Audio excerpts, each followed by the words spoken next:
پیر نے ایک سوال کیا ہے اپنے مرید سے، وہی سوال میں آپ سے بھی کروں گا۔ پیر صاحب نے اپنے مرید سے کہا، اے مرید ذرا ایک سوال کرتا ہوں جواب دو۔ کہنے لگے جی حضور کیا ہے سوال؟ پیر صاحب نے فرمایا ذرا یہ بتاؤ، اگر قیامت میں محشر کے دن بروز حشر جب حساب کتاب ہوگا،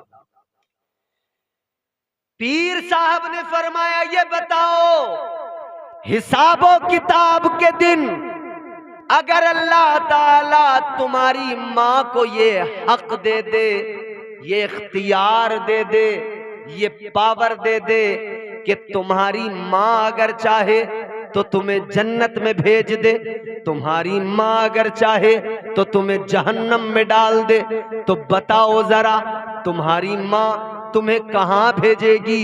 تمہاری ماں تمہارے لیے کیا فیصلہ کرے گی؟ پروردگار عالم خالق کائنات رب لم یزل و لا یزال نے قرآن مجید کے اندر اپنی ملکیت کا اعلان کیا۔ اللہ تعالیٰ نے قرآن مجید میں فرمایا تبارک الذی بیدہ الملک وہو علی کل شیء قدیر۔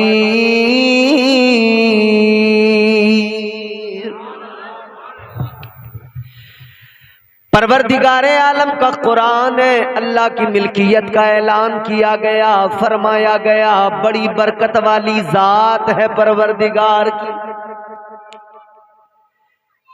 بڑی برکت والی ذات ہے ہمارے مالک و مولا پروردگار کی، وہی ملکوں کا مالک ہے، ساری ملکیت اسی پروردگار کی، کائنات بنانے والا وہی خدا، کائنات کا بھی مالک وہی پروردگار ہے، جنت و دوزخ کا مالک بھی وہی پروردگار ہے۔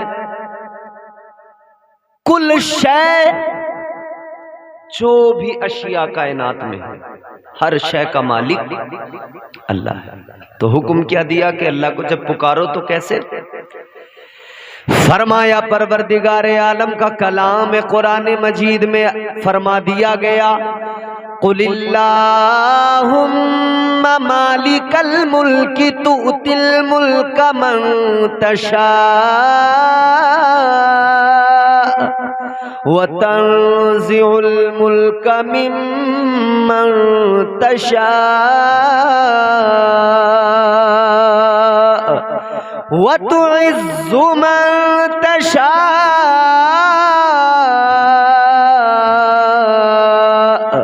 وتذل من تشاء۔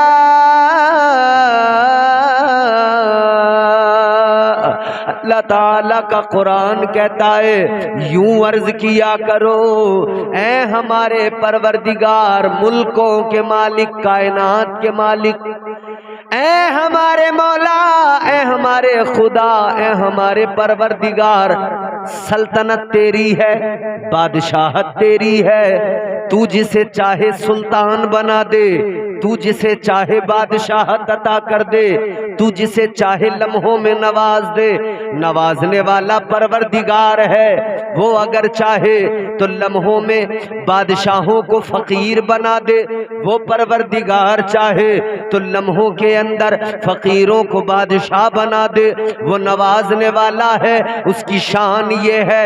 کہنے والے نے کہا وہ نوازنے پہ آئے تو نواز دے زمانہ، وہ نوازنے پہ آئے تو نواز دے، تو نواز دے زمانہ، وہ کریم ہی جو ٹھہرا تو کرم کا کیا ٹھکانہ۔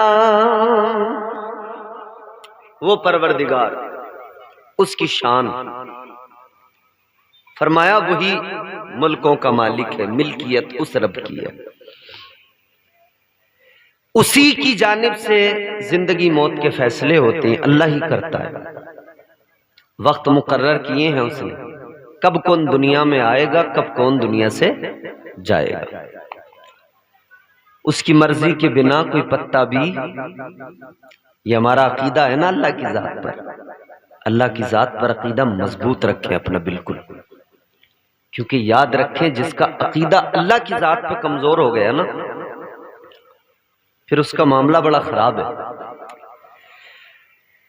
جن کا اللہ کی ذات پر اعتماد ہے، بھروسہ ہے، قرآن مجید ان لوگوں کی بھی عظمت بیان کر رہے، لوگوں میری بات نہ مانو، آپ کو حق ہے۔ یہ علماء ہے، آپ کو حق ہے، آپ کسی کی بات مانے نہ مانے، لیکن جب اللہ کہے، پروردگار کا قرآن کہے، کس میں جرت ہے کہ انکار کر سکے؟ پروردگار عالم کی ذات پر جن کا پکا یقین، پکا اعتماد، پکا بھروسہ ہے، ادھر ادھر کی باتیں نہیں، اللہ کا کلام سنا رہا ہوں۔ کیونکہ ہم ہر روز بیٹھ کر ادھر ادھر کی باتیں کرتے ہیں، چٹکلے، لطیفے، ہنسی مذاق سب کچھ کرتے ہیں، لیکن کم موقع آتے ہیں جب ہم اللہ کا کلام سنتے ہیں۔ اور اگر سنتے بھی ہیں نا تو اس کو سننے کا انداز یہ ہے کہ بس قرآن پڑھا جا رہا ہے، سن رہے ہیں، نہ پڑھنے والا کچھ سمجھ پا رہا ہے، نہ سننے والا کچھ سمجھ پا رہا ہے۔ مزہ تب ہے قرآن پڑھنے کا کہ پڑھنے والا بھی قرآن کو سمجھے، سننے والا بھی قرآن کو سمجھے۔ خدا کی قسم قرآن دستور حیات ہے، قرآن قرینہ زندگی ہے۔ پنکھا چل گیا چچا، میری طرف دیکھ لو، اب ساری ٹینشن دور ہو گئی آپ کی، گرمی میں بڑا سکون ملے گا، اللہ آپ کو خوش رکھے۔ قرآن ہے، سنا کریں، ایسے ہی نہیں، سمجھ کے۔ امام صاحب کو کہا کریں، امام صاحب آپ ہمیں ذرا کبھی کبھی 10-15 منٹ کنز الایمان سنا دیا کریں، اعلیٰ حضرت کا ترجمہ ذرا قرآن کا سنا دیا کریں، تاکہ ہماری بھی سمجھ میں کچھ آئے کہ اللہ ہمیں قرآن میں کیا کیا احکامات اس کے ہیں اور کیا کیا فرامین ہیں پروردگار کے، پتہ تو لگے۔ اس کی ذات پہ پکا یقین رکھو۔ اے لوگوں، میں ایک بات آپ کی خدمت میں عرض کرتا ہوں، آج ہمارا حال کیا ہے؟ ہم اپنے دوست کی بات پر بھروسہ کرتے ہیں، اعتماد کرتے ہیں، تو ہمارا اعتماد دوست پر اگر ہے تو اپنے رب پر بھی ہونا چاہیے۔ دوست تو دغا دے گا، دھوکہ دے گا، لیکن پروردگار کا ہر وعدہ سچا ہے، ہر قول سچا ہے، پروردگار کا ہر فرمان سچا ہے۔ اسی لیے تو کہا گیا ہے قول محمد قول خدا، فرمان نہ بدلا جائے گا، بدلے گا زمانہ لاکھ مگر قرآن نہ بدلا جائے گا۔ جن لوگوں کا اللہ کی ذات پر اعتماد ہے، قرآن کہتا ہے ان الذین قالوا ربنا اللہ ثم استقاموا تتنزل علیہم الملائکہ، اللہ تعالیٰ کا قرآن کہتا ہے وہ لوگ جنہوں نے کہا کہ ہمارا پروردگار رب ہے، ہمارا معبود اللہ ہے، اور وہ پھر اس پر مضبوطی سے ڈٹے رہے، اس پر وہ استقامت کے ساتھ ڈٹے رہے۔ اللہ کا کلام کہتا ہے جن لوگوں نے پروردگار کو اپنا خدا مانا اور اس عقیدے پہ ڈٹے رہے، ان کا یقین مضبوط تھا، تو اللہ کا قرآن کہتا ہے تتنزل علیہم الملائکہ، اللہ تعالی ان پر اپنے فرشتوں کو نازل کر دیتا ہے، ان کی مدد کے لیے، ان کی نصرت کے لیے، ان کی کامیابی کے لیے اللہ کے فرشتے ان کے پاس آتے ہیں، اللہ فرشتوں کو نازل کرتا ہے۔ ایک پیر صاحب کی بارگاہ میں مرید بیٹھا ہوا تھا۔ آج کل پیری مریدی کے بھی بڑے جھگڑے ہیں دنیا کے اندر، ہر آدمی کہتا ہے میرا پیر سب سے اعلیٰ، میرا پیر سب سے اعلیٰ۔ مولوی کی بات نہیں سنیں گے، پیر کی سنیں گے، امام کی نہیں سنیں گے، پیر کی سنیں گے، پیر بھلے ہی جاہل کیوں نہ ہو مگر بات پیر کی سنیں گے، امام چاہے مفتی کیوں نہ ہو امام کی بات کو نظر انداز کر دیا جائے گا۔ اے لوگو، جاہل پیروں سے دامن چھڑاؤ، ان کے دامن نہ پکڑو، اپنی جان بچاؤ، سچے پیروں کا دامن تھامو۔ آج دنیا فخر کے ساتھ کہتی ہے، اے ہندوستان والوں اور ہندوستان میں بھی یو پی والوں، یو پی میں بھی رامپور، مراد آباد، بریلی والوں، اپنی قسمتوں پر ناز کرو۔ ہم اس علاقے سے تعلق رکھتے ہیں کہ ہم نے اپنی آنکھوں سے ایسے پیر بریلی میں دیکھے ہیں، خدا کی قسم کہ ان کے چہرے دیکھ کر اللہ یاد آتا تھا۔ ابھی ایک عرس ہوا، میرے تاج الشریعہ کا عرس ہوا، وہاں پر لوگوں کی تعداد نے بتا دیا سچے دنیا میں ہو تب بھی ان کے ارد گرد مخلوق خدا کا ہجوم ہوتا ہے، جب وہ دنیا سے چلے جائیں تب بھی ان کا آستانہ مرجع خلائق بن جاتا ہے۔ سچے پیروں تو سچا پیر ایک ہے، اس کی بارگاہ میں ایک مرید بیٹھا ہے، پیر نے مرید سے ایک بات کہی ہے، پیر نے ایک سوال کیا ہے اپنے مرید سے، وہی سوال میں آپ سے بھی کروں گا۔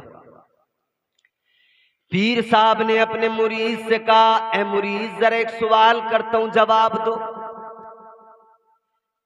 کہنے لگے جی حضور کیا ہے سوال؟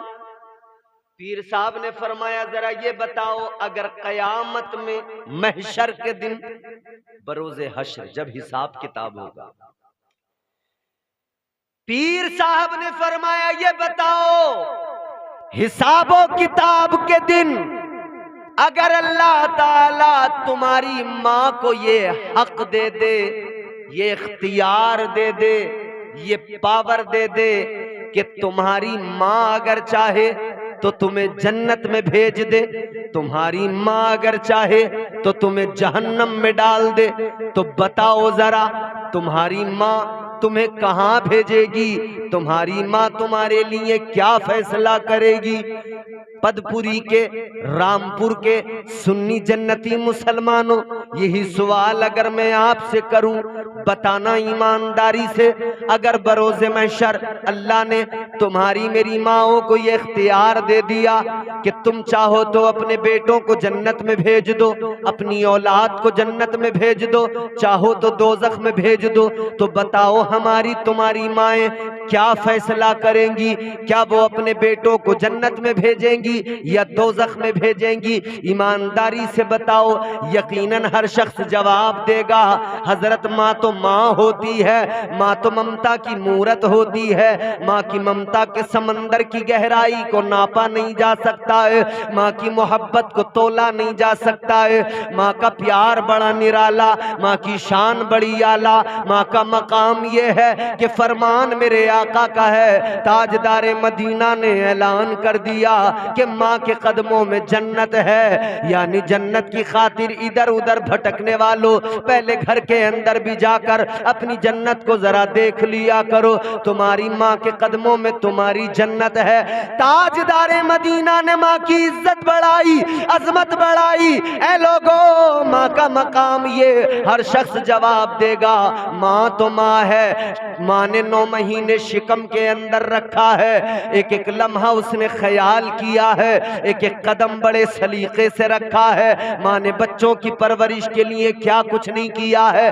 جب بچے کی ولادت ہوئی ہے ماں نے درد بھی اٹھائے ہیں، تکلیفیں بھی برداشت کی ہیں، جب بچہ دنیا میں آ گیا ماں خود گیلے پہ سوئی ہے، بچے کو سوکھے پہ سلایا ہے، ماں نے بچے کے لیے کیا کچھ نہیں کیا، بچے کی خوشی میں خوش ہو گئی، بچے کے غم میں اسے بھی یہ بھی مغموم ہو گئی۔ عزیزان گرامی القدر، ہر شخص جواب دے گا یقیناً اگر ماں کو حق مل گیا، ماں کو اختیار مل گیا تو وہ اپنی اولاد کو یقیناً جنت میں داخل کرے گی، ماں اپنے بیٹے کو یقیناً جنت میں بھیجے گی، ماں ہر حال میں جنت میں بھیجے گی، ماں کبھی گوارا نہیں کرے گی کہ بیٹا دوزخ میں چلا جائے۔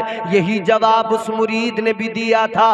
پیر کی بارگاہ میں مرید نے عرض کیا، اے اللہ والے اگر ماں کو اللہ نے یہ اختیار دے دیا کہ وہ اپنے بیٹے کو چاہے تو جنت میں بھیج دے، کہنے لگے حضرت میری ماں یقیناً مجھے جنت میں داخل کرے گی۔ بولو کرے گی کہ نہیں؟ ہر کسی کی ماں جنت میں داخل کرے. ماں کو پیار ہی کچھ ایسا ہوتا ہے. جب یہ جواب دیا نا مرید نے تو پیر کی آنکھوں میں آنسو آ گئے. ہائے ہائے، پیر کی آنکھوں میں آنسو آئے، رونے لگے. پیر نے رو کر مرید سے کہا عجیب بات ہے، ماں کی ممتا پہ بھروسہ ہے، ماں کے پیار پہ بھروسہ ہے.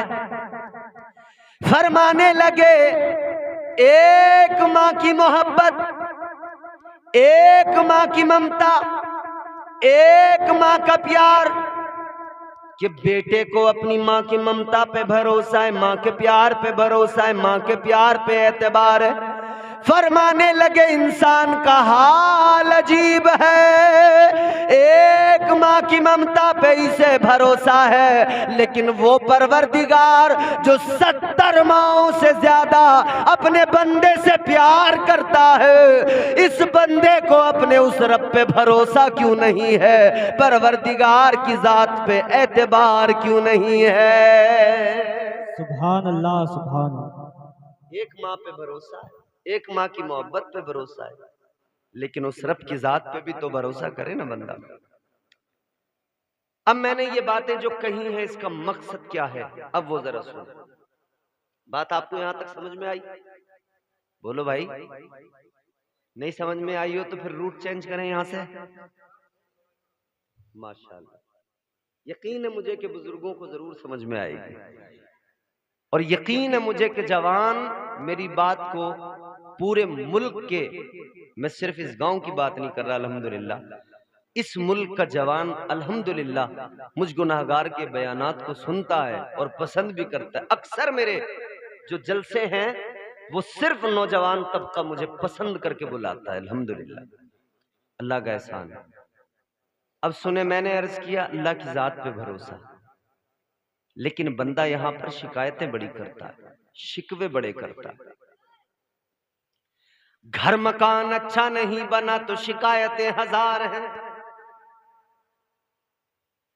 اگر شادی میں کسی کو کار مل گئی، بیٹا تو اس کا بھی پڑھا لکھا تھا، اگر اسے بلٹ مل گئی تو کہتا یار ہم چوک گئے، ذرا جلدی کر لی، بیٹے کی شادی میں انتظار کرتے تو 4 پہیا کا جگاڑ ہو جاتا. بولو. اور میاں سال 6 مہینے تو لڑکے والا قابو میں نہیں آ رہا کسی کے، ہاتھ رکھو اچھل جاتا. جیسے کہو کہ صاحب رشتہ نہیں، صاحب ابھی تو 1-2 سال تو ابھی ارادہ ہی نہیں. جیسے کہو کہ صاحب ایک رشتہ تھا، نیک لڑکی ہے اچھی، کہ دیکھو بھئی ابھی ارادہ نہیں ہے، رشتے تو بہت آ رہے ہیں، 4 پہیوں کے رشتے آ رہے ہیں، 2-2 لاکھ کی منگنی کے رشتے آ رہے ہیں، اور ایک گھر پہ رشتہ نہیں آیا ہوگا، مگر ہوا بنانے میں لگا ہوا. کہہ رہا 4 پہیوں کے رشتے آ رہے ہیں بھئی، مگر ابھی کرنا نہیں ہے ہمیں. تو اتنا شریف ہے، 4 پہیا کا رشتہ ہے اور تو چھوڑ دے؟ 2 لاکھ کی منگنی کا رشتہ ہے تو چھوڑ دے؟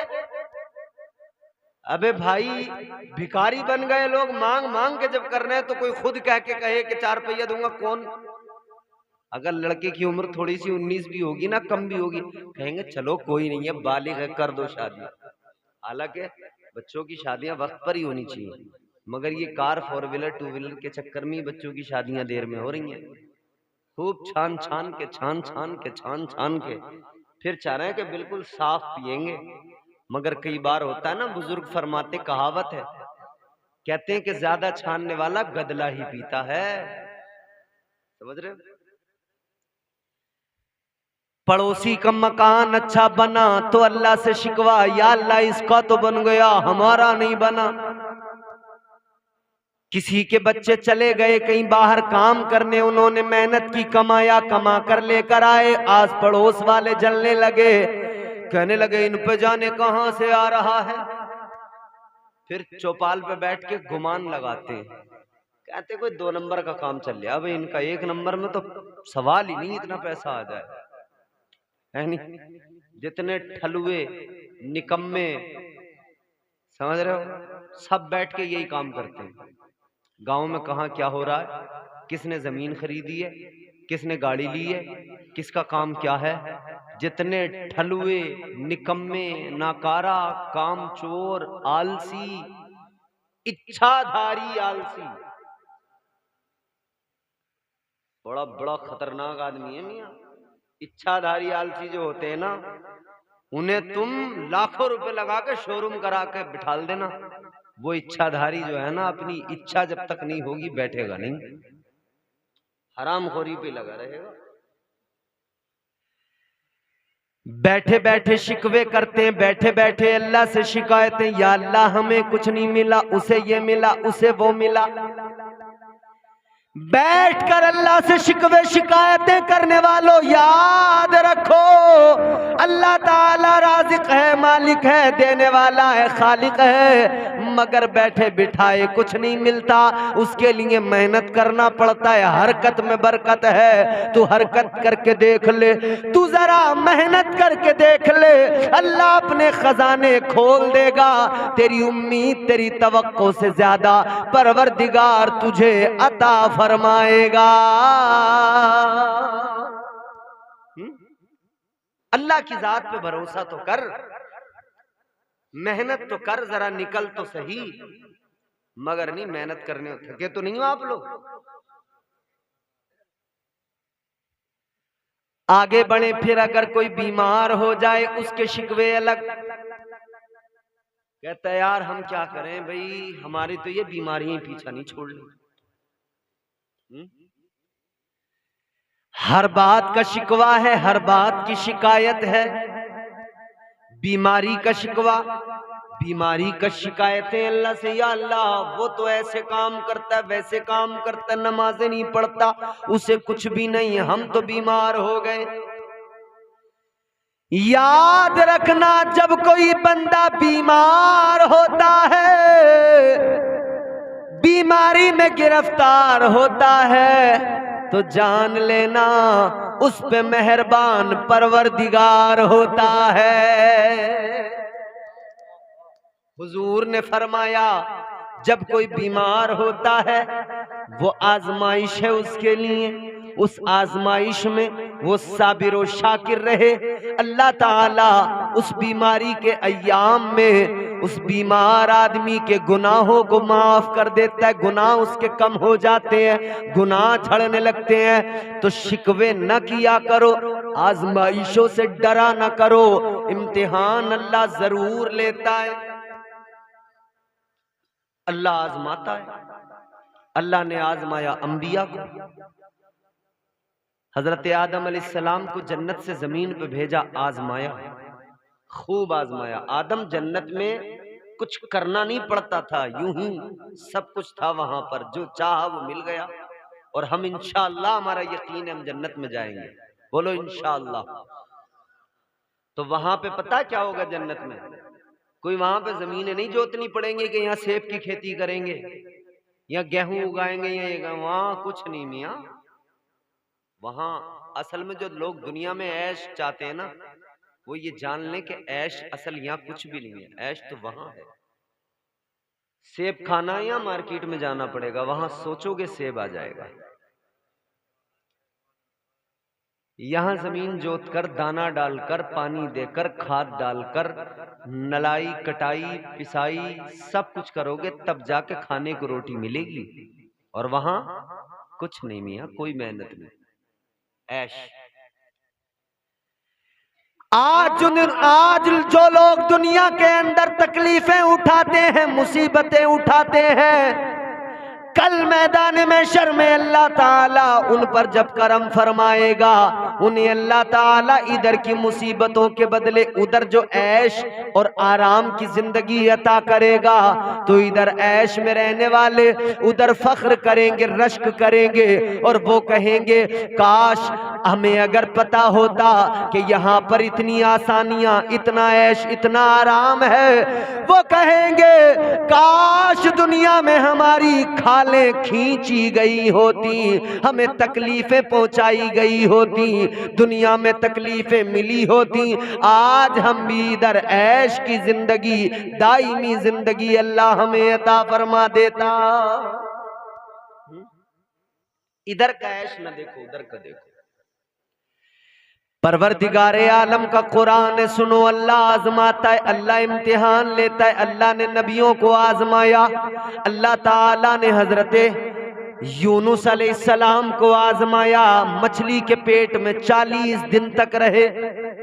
اللہ نے حضرت موسیٰ کو آزمایا، مدین کی طرف ہجرت کرنا پڑا مصر سے۔ اللہ تعالیٰ نے حضرت ابراہیم علیہ السلام کو آزمایا، آگ میں ڈالا گیا۔ اللہ نے حضرت ابراہیم کو مزید آزمایا، بیٹے کی گردن پہ چھری چلانا پڑا۔ اللہ نے مزید آزمایا، اور یاد رکھے میں قرآن سنانے لگا ہوں، اللہ ضرور آزماتا ہے اپنے بندوں کو، کیونکہ پروردگار نے قرآن مجید میں اعلان کر دیا، اللہ تعالیٰ کا کلام ہے، پروردگار نے فرمایا وَلَنَبْلُوَنَّكُمْ بِشَيْءٍ مِّنَ الْخَوْفِ وَالْجُوعِ وَنَقْصٍ مِّنَ الْأَمْوَالِ وَالْأَنفُسِ وَالثَّمَرَاتِ وَبَشِّرِ الصَّابِرِينَ۔ اللہ تعالیٰ نے فرمایا اور ہم تمہیں ضرور آزمائیں گے۔ کیا فرمایا؟ ضرور آزمائیں گے۔ اللہ نے فرمایا ضرور آزمائیں گے۔ یا اللہ کیسے؟ قرآن کہتا ہے 5 چیزوں سے آزمایا جائے گا۔ کتنی؟ 5 امتحان، 5 آزمائشیں۔ یہ 5 آزمائشیں آپ کو جلدی سے بتاتا ہوں، تقریر ختم کرتا ہوں۔ اللہ آپ کو سلامت رکھے، سنیں توجہ سے، محبت سے بولیں سبحان اللہ۔ نبی کے جلسے میں مچل کے سنا کریں اور دل لگا کے۔ یہ میں جانتا ہوں کہ آپ دل لگا کے سن رہے ہیں، یقیناً آپ بھلے ہی شور نہیں کر رہے ہیں، زیادہ آپ داد و تحسین میں نہیں لگے ہیں، کوئی نہیں، بات پہنچنی چاہیے، اصل مقصد یہ ہے، اور یقیناً آپ بات کو سمجھ رہے ہیں۔ برگے ہینا پہ لکھتا ہوں میں درد دل کی بات، شاید کہ رفتہ رفتہ لگے دل ربا کے ہاتھ، انداز بیاں گرچہ بہت شوق نہیں ہے، شاید کہ تیرے دل میں اتر جائے میری بات۔ یہ بات میری نہیں، اللہ کا کلام ہے، یہ بات میری نہیں، مصطفیٰ جان رحمت کے فرامین ہے، یہ بات میری نہیں، اسلام کی بات ہے، یہ بات میری نہیں، قرآن کی بات ہے۔ عزیزان گرامی القدر غور فرمائے، پروردگار نے فرمایا 5 طرح سے آزمایا جائے گا۔ فرمایا من الخوف، اللہ تعالیٰ کا قرآن کہتا ہے خوف سے آزمایا جائے گا، ڈر سے آزمایا جائے گا، کہ بندے کو پتہ تو لگے جب خوف ہوگا تب وہ اپنے رب کو کتنا یاد کرے گا، جب وہ ڈرا ہوا ہوگا تب اس کا رشتہ اپنے پروردگار سے کیسا ہوگا۔ اللہ ڈر سے آزمائے گا، اور آج جو یہ زمانہ ہے، جو دور ہے، یقیناً مسلمانوں کو ڈر سے اللہ آزما رہا ہے۔ فلسطین میں اللہ اسرائیل کے ڈر سے آزما رہا ہے، مسلمانوں پر بم گرائے جا رہے ہیں، بارود گرائے جائیں، اللہ تعالیٰ آزما رہا ہے میرے بندے کتنا استقامت رکھتے ہیں، کتنا مضبوط ان کا ایمان ہے مجھ پر۔ بم گریں گے، بارود برسے گا، پتہ لگے گا کہ کون ہے جو اللہ تعالیٰ کی ذات پر مکمل یقین رکھتے ہیں، نہ مرنے سے ڈرتے ہیں، نہ رب کی خاطر دشواریوں پریشانیوں سے کبھی بھاگتے ہیں، بلکہ وہ اس میں راضی رہتے ہیں جس میں پروردگار راضی ہے۔ اور جب بندہ اس منزل کو پہنچتا ہے نا، تو پھر یقیناً یہ منزل نفس مطمئنہ کی منزل ہے۔ یہ تقریر آج وہ ہونے لگی ہے جو بڑی محفلوں میں ذمہ دار علماء کی موجودگی میں ہوتی ہے، تقریریں عام گاؤں دیہات میں نہیں ہوتی، الحمدللہ۔ سنو میرے عزیزو، پروردگار آزماتا ہے، یہ دور آزمائش کا دور ہے۔ غازہ میں بم برسائے جا رہے ہیں، مسلمانوں کو آزمایا جا رہا ہے۔ ہندوستان کے اندر مسلمانوں کو آزمایا جا رہا ہے، موب لنچنگ ہو رہی ہے، مسلمان کو آزمایا جا رہا ہے۔ کبھی کوئی اخلاق مارا جاتا ہے، قوم کو آزمایا جا رہا ہے۔